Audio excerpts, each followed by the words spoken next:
Hey guys, Tyrone here, and today we're taking a look at the Commander Update Beta version 3. Starting out, we've got a couple Commander changes. Lend-Lease Regiment, this is for Brits. The vehicle crew ability has been replaced with the 81mm mortar. So, used to be in the Commander, got removed for strafing support, now it's coming back in, and crew repairs going out. Still not completely gone, as we'll see later in the notes. Still available on the M5 and the M10 in this commander, just as like a special ability for those two units. Not with smoke though anymore. But yeah, I know some players did really like having the 81mm mortar. And now that you do have a different munitions sink, the strafing support instead of the vehicle crew repairs, maybe this is alright. For mobile assault, the raid section is getting replaced by the 81mm mortar, and the flamethrower is being replaced with recovery engineers. So this is an outright removal of the flamethrower. Recovery engineers can be upgraded with the flamethrower. We'll see that later on. Rifle company for US forces, fired up, replaced with the M3 half track. So fired up is getting merged into another slot, and then you're going to have the M3 half track as an additional ability in rifle company. Royal engineers, the flamethrower is getting replaced with recovery engineers. So this otherwise flamethrower upgrade would just kind of be like worse. And finally, tactical support. This is for Brits. The recovery engineers is getting replaced with the raid section. So the raid section is going out of mobile assault into tactical support, and it's also getting a rework. So starting out with US forces, and as mentioned earlier, advanced infantry equipment. Fired up is being moved into advanced infantry equipment. Flares and fired up abilities require either an unlocked platoon command or company command post before they can be used. So I just wanted to double check when you unlock fire up, whether it's from the first stage of lieutenant and captain or the second stage. Just from the first stage here, you can see I can sprint around, but I don't have the mechanized upgrade yet. So yeah, that's when you'll get access to fire up. Combined arms is getting another overhaul here. It's being changed to maintain its high combat bonuses, but will no longer provide vision bonuses. Command point requirements have been increased to match other buff abilities, with its cost being slightly cheaper from its original iteration of 125 to compensate for the loss of sight. So the reload is going back to what it was previously. Same story with the infantry accuracy, reverted removal of infantry reload bonus, returned to minus 20% reload. Infantry sight bonus has been removed, however. The cost has been increased from 90 to 110, used to be 125 as mentioned here, so still cost buff, but the command point requirement has gone up from 4 to 8. So yeah, I believe this is kind of facilitated by the fact that the 76mm Sherman got a pretty big reload nerf in the last round of changes. So now combined arms with the 76mm won't be quite so nasty. But yeah, this could actually, leave the Pershing in a pretty good spot after all of this. The M3 half-track is having its medical crates returned to allow the half-track to heal support weapons and provide a support role without needing to load troops into its hold. Now available to Rifle Company, same requirements to build as Mechanized Company, and med crates, 45 munitions, drops 3 med crates that will heal infantry that picked up the crates similar to those dropped by Sturmtigers. So this could open up some interesting build options in the early game, try to skip an ambulance, do some shenanigans with the M3. It's an interesting idea here. But, it being 3 stacks instead of just 1 means that you're probably going to be more likely to leave them in base or a very defensive position instead of trying to use them on the front lines with three crates like that, because you don't really want your opponents to pick them up. The Easy 8 is getting another set of changes here. Its Vet 1 ability is getting switched to Focus Gunnery, and this is going to replace the regular radio net. Focus Gunnery is a toggled ability, gives plus 10 range, and improves penetration by 20%, but decreases speed, rotation rate, and acceleration and deceleration by 25%. 5-second delay before range and weapon penetration bonuses activate. To compensate for the loss of radio net, the Vet 3 reload bonus is going from 20% to 30%, so it's a nice change for the Easy 8 there. The price change from the earlier versions of this preview have been reverted, so now it's same as in live, 380 manpower, 140 fuel, and also the previous range change that it was going to get from 40 to 45 has also been reverted. So yeah, with 10 more range, that's the same range as the Panther now. So it's going to be able to duel it out against Panther's long range. Could cause trouble for the Stug as well, Generally relies on its 10 range above medium tanks to operate effectively. So this could be pretty tricky to deal with for Axis, especially for Aussie, I would guess. But we'll have to wait and see. it does, mean you can't effectively chase down those vehicles as they're like speeding away with the decreased speed. And it could also give Tigers some issues. They start with 45 range, go up to 50 range once they hit Vet 2. So, the Easy 8 potentially, probably going to hit the battlefield earlier and get up to Vet 1 much earlier than the Tiger's going to hit Vet 2. So, Easy 8 could have like an ever so slight range advantage over the Tiger. It's kind of hard to work a 5 range advantage, but it's going to be there. So yeah, interesting and a spicy change there to the Easy 8. Taking a look here, the new Vet 1 ability for the Easy 8, Focus Gunnery. I imagine it's going to get a new icon before it gets properly launched into the main game. See, there was a 5-second delay before it was active. And it looks like it'll take another couple seconds after that, maybe another 5 seconds before we can deactivate it. Clear breach block, firing. And it looks like during the deactivation time, you can't actually shoot. Stop what you're doing. Firing. Let me activate this. Okay, so it looks like during the activation phase, you can still fire. But maybe you won't have the range bonus. But during the deactivation phase, tank seems to stop firing. Deactivate tech round. So yeah, during the deactivation phase you can't shoot, but during the activation phase you can, and that's kind of interesting. Stop what you're doing. So yeah, once it's active, you can tell because it's got the accuracy kind of logo above spinning around. You might get this confused with some other abilities. But hopefully you remember that's the Easy 8 and that's what it has. And previously I could shoot out to here. Now with the extra range can shoot out to here. And remember, you still have this new upgrade potential for the Easy 8, giving a bonus sight. So after you upgrade the tank commander, you can still see a little bit further. Not, all the way. Not going to be self-spotting out to 50 range. But also with this commander, you have the rifleman flares. So that could be quite handy. And we'll have a look at how fast it is while this is active.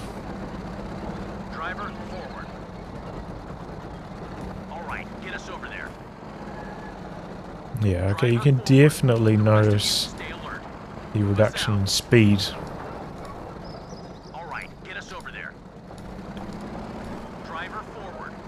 And in rotation as well. Yeah, that's quite a lot less maneuverable, which could get you in some trouble, if you have this activated, because it can't fire while it's deactivating, and because you're quite slow, could actually leave the Easy 8 quite vulnerable. So certainly not without its drawbacks making use of this ability. The P-47 rocket run ability, this is in the airborne commander. It's getting its cost reduced slightly from 240 munitions down to 225. The Pershing high velocity armor piercing shot penetration is getting increased from 400 to 300 to 1000 at all range, so it's going to guarantee penetrate any tank on the field. This ability hasn't really seen too much use since the double tap ability got removed from it. In fact, yeah, almost never saw use, because it does cost a decent chunk of munitions as well. So just a slight buff to it here. So now, be more reliable against things like elephants. And finally, raid tactics. We wanted to improve the viability of this in late game scenarios where replacement light vehicles are uncommon. The change will allow tanks to push the enemy lines. Capture bonuses now affect all vehicles, including tanks and armored gun carriers. So yeah, that could actually be pretty powerful. I'm actually somewhat unfamiliar with how quickly raid tactics caps and decaps territory, but I guess we can investigate that. But yeah, that could be very, very strong in the late game. Okay, refamiliarizing myself here with raid tactics. This is available at 0 command points, so it doesn't see too much play because at that point you kind of need your munitions for other upgrades. But late game, especially with the nerfs to the MA3 cluster bombs, to the INR Pathfinders, making use of raid tactics could come in really handy. Especially now it's available on tanks, so we're going to have a bit of a capping race. Got 2 high resource points here. Infantry going to cap this one. They don't get any speed bonus from raid tactics versus a Sherman going to capture this one. We'll see how it goes. Crew ready. Oh boy. So decap and capture rate. Very, very fast. That's really quick. And also gives you infantry bonus sight. Maybe like 15 bonus sights. That's pretty potent.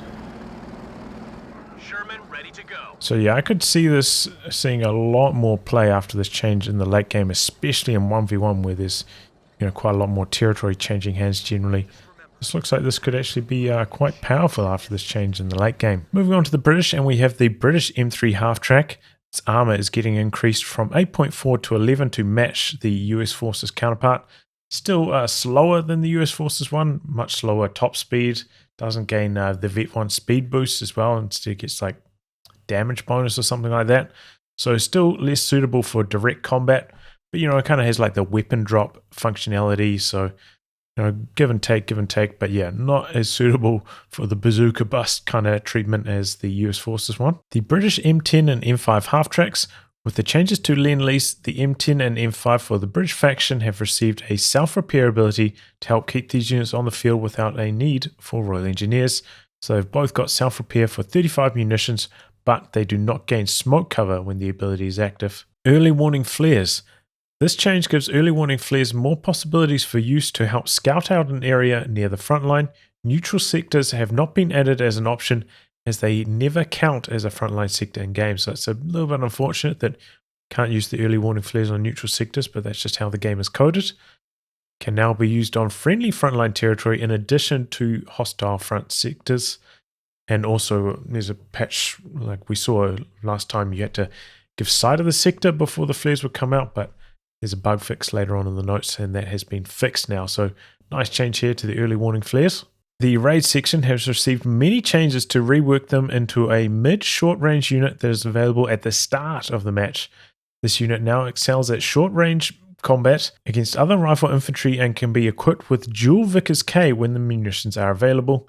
The unit's Vet 1 ability is still camouflage, but is likely to change in the next version of the beta to better suit the unit. So the command point requirements are being decreased from 1 to 0, but you can't call them in instantly. There's going to be a 35-second recharge time, but they are going to start as a 5-man squad. Entire squad now carries Lee Enfields that excel at mid to short range with 60% moving accuracy.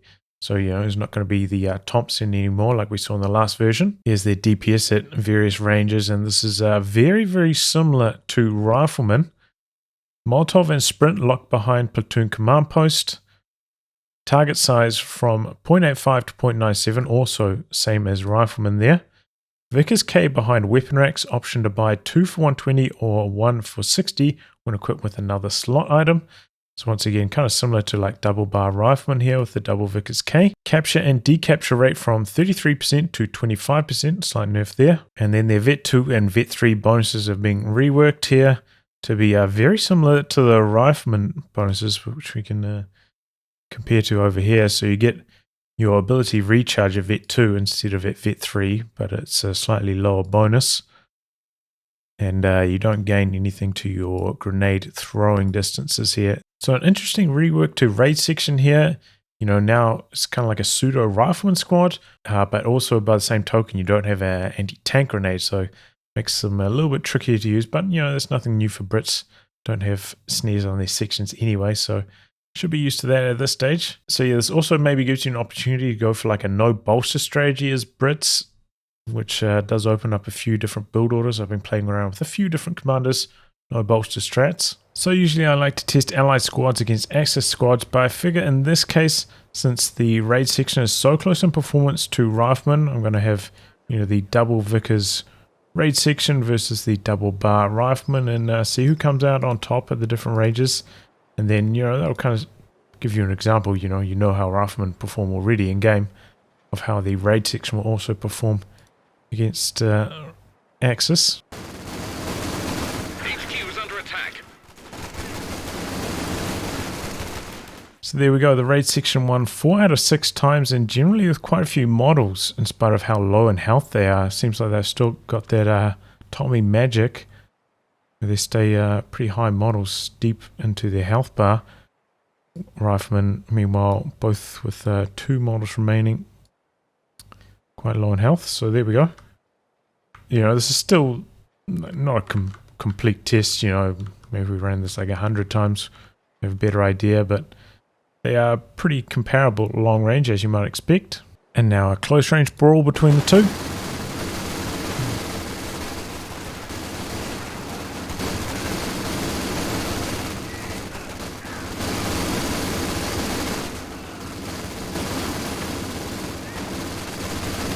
Ready? Unit lost. Dash it all.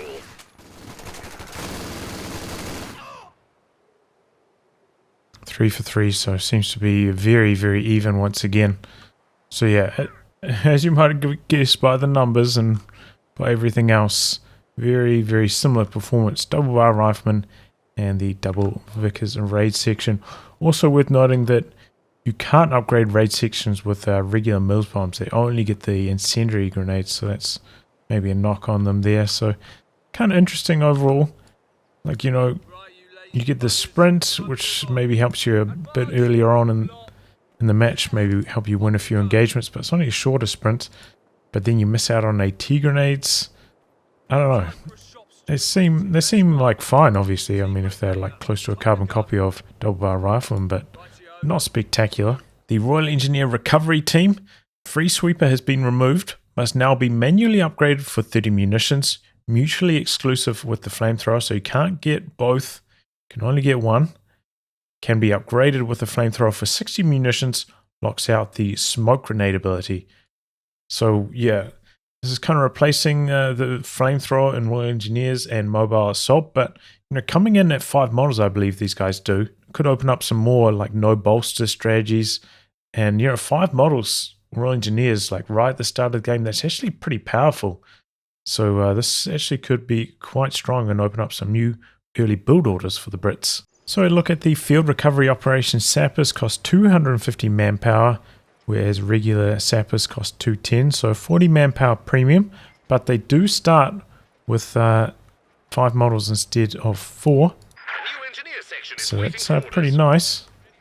You can see the 2 upgrades they have, the flamethrower or the sweeper, loaded up with abilities. Look at all that. So we'll put them with the flamethrower. That apparently locks out the smoke. Got speed ups on, so yeah. Now you can't use the smoke once the flamethrower is upgraded. Important to note. Interesting to note here, it does say that they cost 7. But as you can see, I've only got a engineer squad. And they're 6 at the moment. So maybe that's a mistake on the labeling of their cost there. Also, if you get Anvil, you can upgrade the flamethrower and the heavy engineers at the same time, as you might expect. But with the changes this patch to the Vickers, this will actually make the squad like quite good close range. So late game scaling of a Flamer, Vickers, Royal Engineer with 5 models could be pretty powerful in the in this commander now. Moving on to OKW, and we've got For the Fatherland here. With the increase of this ability's duration and its relatively low munitions cost, the speed bonus is no longer needed, so the sprint when out of combat in friendly territory has been removed. Heavy fortifications, Fox Grenadiers can now build barbed wire. That is just like a really, really big deal. So now they'll be able to build sandbags and barbed wire. It should give cover supremacy to OKW players. That will be like really, really strong, especially in 1v1, being able to build barbed wire like that. Now that barbed wire can actually wire off sandbags. Yeah, this is a big, big change to fortifications. The LFH new Vet 1 ability, Airburst Barrage, is having its cost removed, so now it's going to be free. So once you have Vet 1, you can either use this or the regular shells, neither of them with a cost. The Sturmtiger. The following change should help the Sturmtiger avoid undershooting and colliding with unintended objects. Previously, the rocket speed was too fast for the distance it travelled, causing it to collide in front of its targets. So the projectile speed is decreased from 40 to 25. Attack delay from 3 to 2.5. So delay decreased, kind of like fire off a little bit more quickly, but the projectile is going to be a little bit slower, so probably compensating for that. And the projectile simbox resized to match the actual shell. Okay, so maybe the Sturmtiger rocket will be a bit more reliable now. Alright, we're testing out the revised Sturmtiger rocket attack now. Gonna try to shoot this uphill, you know, there's maybe like a car in the way. We'll see how the rocket goes. There's the walls in the way as well. So the rocket itself, once it shoots out, much slower. You can definitely notice that. You set a half-second shorter delay.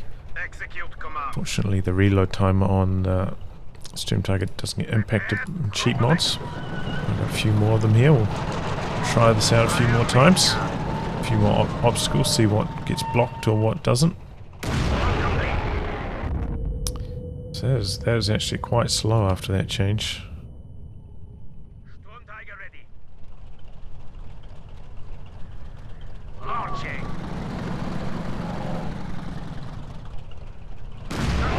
Orders complete.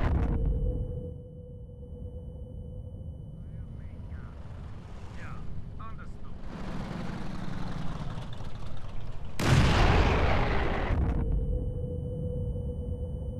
Here I am on the live version trying to recreate this shot. I wanted to see the differences in speed. Maybe we can time the differences here. So yeah, it does collide as you saw there, whereas in the patch version it cleared those haystacks from this basically the exact same position. So that's at least promising for the patch version. Gonna be able to shoot over haystacks and stuff like that. But here's one for the timing, roughly the same position. We'll time it from activation to ability detonation. Oh, it's landed short again. Well, I mean, if that's not a if that's not singing praise for the new version, then I don't know what is. Let's try this one again. Last one. Come onto the flat a bit here. Let's see if this helps us out.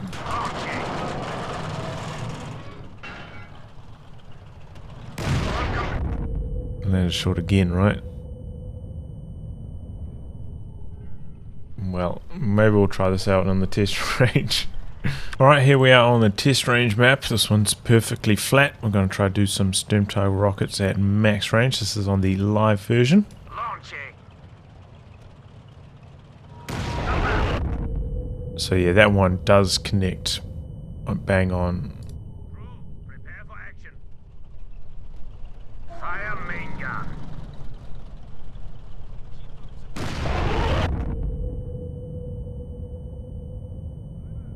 Here we go. Put a squad of conscripts here for this time so I can see exactly the second that they disappear. So the time between activation on here and the disappearance of the conscripts, that's what we'll be looking for. The differences between the live version and the patched version.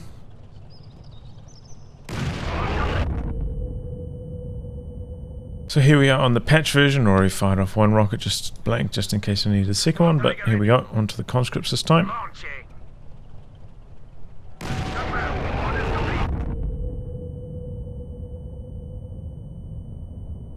And in the interest of fairness here, we're going to do a min-range shot. See the differences as well. Here we are on the patch version, min-range against the conscripts. Crew, get ready.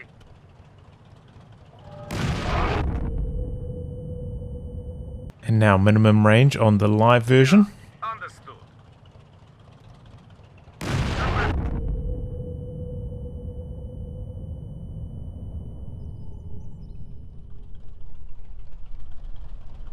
Osseer Stuka Close Air Support, its cost is getting increased from 200 to 225 munitions. That's going to match the changes to the US Forces P-47s, which I think is probably fair. In fact, I think Stuka Close Air Support's maybe even a bit better than the US Forces P-47s just because it tracks the targets a little bit better, but there you have it.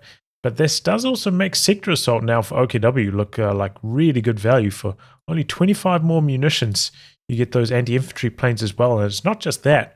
Because there are so many more planes in the air, it makes it harder for anti-air to shoot them down before they come in for their second passes. So yeah, an increase in cost to the Stuka Close Air Support here, I think that's warranted. We see a lot of the Master League commanders at the moment are very, very heavily focused on having this in their loadout. You know, Jaeger Infantry getting banned by everyone, Blitzkrieg, and even Lightning War being in the loadouts of a lot of players. Soviets airborne guards command point requirements are going down from 3 to 2. I believe this kind of matches regular guards, so it kind of makes sense. And they aren't maybe quite as strong as some of the other elite squads in the ultra late game. So, giving them a slight head start here to build their vet leads can be helpful, because they haven't been seeing too much play. I suppose it's especially because SVT conscripts are already so strong in that commander. You don't really need any extra anti-infantry duties, but nice nudge here to help airborne guards be a bit more relevant. Partisans. The following change will reduce the amount of time it takes for a newly spawned partisan to equip their weapon upgrades. So upgrade time is going down from 20 to 15. So still not going to be able to pop out instantly with that Shrek or whatever, go for that instant kill, but 15 seconds is a bit more manageable. And on to the bug fixes. We've got a couple bulletin changes here. The Panzer Fusilier hurry up and move now affects the unit's build time rather than the dispatch time. The M3 half track and roll out now affects the unit's build time rather than the dispatch time. Ostrupen, someone needs to man those guns, now affects the unit's build time rather than the dispatch time. Fix an issue where the Panzer IV did not display the 3D sight buff icon over the model. Fix an issue where the M26 Pershing used MG34 sound effects for its hull and coaxial instead of the 30 cal. Fix an issue where the M8 Greyhound looks and KV2 lacked prioritized vehicle icons over the 3D model while the ability was active. Fix an issue where Panzer Fusiliers could not reinforce. Fix an issue where recovery sappers repair did not benefit from the heavy sapper upgrade. Fix an issue where early warning flares would not fire if there was no sight to capture the point. That's what I was talking about earlier with the Royal Engineers. And fix an issue where airborne guards did not get hold fire when upgraded with PPSHs. I hope you all enjoyed the video, and as always, a huge thank you goes out to my Patreon backers.